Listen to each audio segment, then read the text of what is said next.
inauguré hier son laboratoire d'intelligence artificielle et non pas de réalité virtuelle, comme vous disiez bêtement tout à l'heure. Des recherches en ce domaine, l'intelligence artificielle, seront effectuées avant d'ajouter ensuite de nouvelles fonctions à ses services.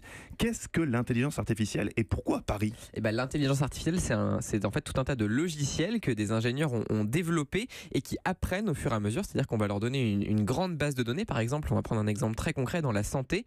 Vous leur donnez à ces logiciels plein d'exemples de radiographies qui ont été faites. Vous leur dites si le patient était malade ou pas malade et ce qu'il avait, et après le logiciel comprend automatiquement, du coup il est capable d'analyser de lui-même une radio en comparant à toutes celles qu'il a déjà dans sa base de données, et au fur et à mesure sa base s'enrichit. C'est pour ça qu'on dit que c'est de l'intelligence artificielle.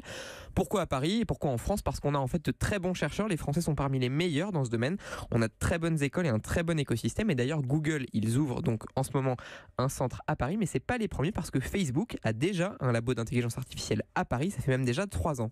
Ils vont se tirer la bourre alors, Facebook. Exactement. Et Google. Ils se battent pour avoir les meilleurs chercheurs. Et alors concrètement, on entre dans ce labo, qu'est-ce qu'ils font ?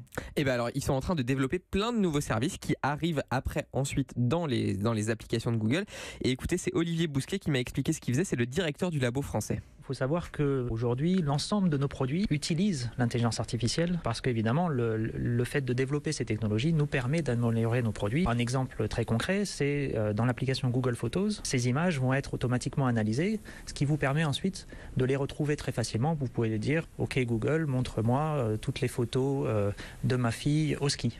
Et donc vous allez voir automatiquement vos photos, les photos que vous avez prises de votre fille au ski s'afficher.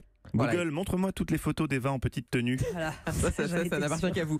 Non mais après, en fait, Pratique l'intelligence artificielle. et ça devient tellement important cette intelligence artificielle qu'ils ont formé tous leurs ingénieurs chez Google à ces technologies. Merci beaucoup Grégoire Martinez.